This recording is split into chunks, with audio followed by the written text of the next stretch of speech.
জানেন, বাইক চালাতে চালাতে একটা জিনিস প্রায় মনে হয়, আমরা সবাই অন্যের জীবনটা খুব কাছ থেকে দেখি, কিন্তু নিজের জীবনের ভালো দিকগুলো দেখতে ভুলে যাই।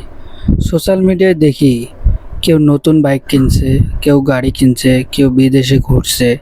তখন মনে হয় আমার জীবনটা বুঝি সবচেয়ে পিছিয়ে।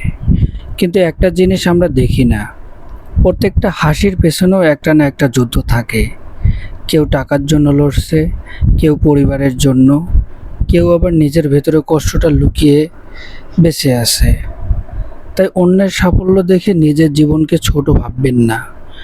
নিজের গতকাল থেকে যদি আজ একটু ভালো হতে পারেন, সেটাই আসল জয়। জীবন কোনো দৌড় না, জীবন একটা যাত্রা। আর প্রতিটা মানুষের যাত্রার গতি আলাদা। তাই নিজের পথটা নিজের মতো করেই চলুন। একদিন দেখবেন গন্তব্য ঠিকই পৌঁছে গেছেন। কোনো হাল ছাড়বেন না। আপনি আপনার মতো চালিয়ে যান, দেখবেন আপনি একদিন সফল হবেন। তো আপনার কি মনে হয়, আমরা কি সত্যিই অন্যের জীবন দেখে নিজের জীবনকে অকারণে ছোট করে ফেলি? কমেন্ট করে জানাবেন।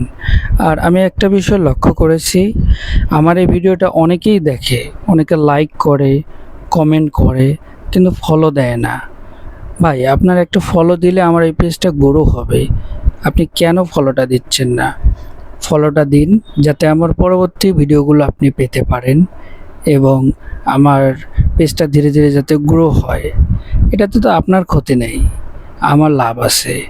তো আশা করি আপনারা ভালো থাকবেন, সুস্থ থাকবেন এবং আমার এই পেজটার সাথেই থাকবেন। দেখা হচ্ছে নতুন কোনো ভিডিও নিয়ে। সে পর্যন্ত আপনারা ভালো থাকুন, সুস্থ থাকুন। ধন্যবাদ ভিডিওটি শেষ পর্যন্ত দেখার জন্য।